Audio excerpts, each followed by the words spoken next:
Good evening and welcome to News 10 on My Fox 10. Illinois Governor Pat Quinn proposing massive cuts to public education for next year. We have already told you how local schools are planning to teach the same for less.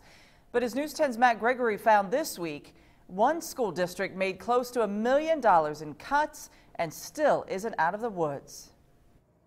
In the past few weeks, we've told you about schools in Illinois being forced to make tough budget cuts. Between Palestine and Hudsonville, the schools proposed nearly $800,000 in cuts to their schools. However, today we visit a school making close to $1 million in budget cuts, Casey Westfield. So we reduced a total of 12 positions. 3 of those were support staff, 1 was administration, and the remainder were certified classroom teachers.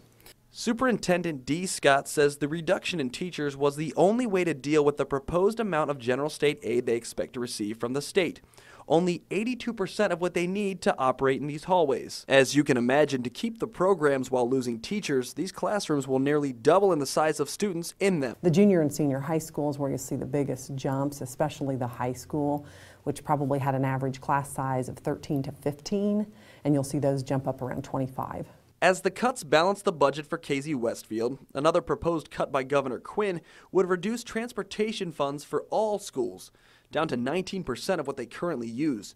To put a number on it, from $265,000 for these buses, down to just $49,000 to get these rural students to school. You know, if you're only getting 19% of what you need to run the program, it has to come out of your education fund. So now you have to cut teachers even more. The only other option is to force these kids to find another way to get to school.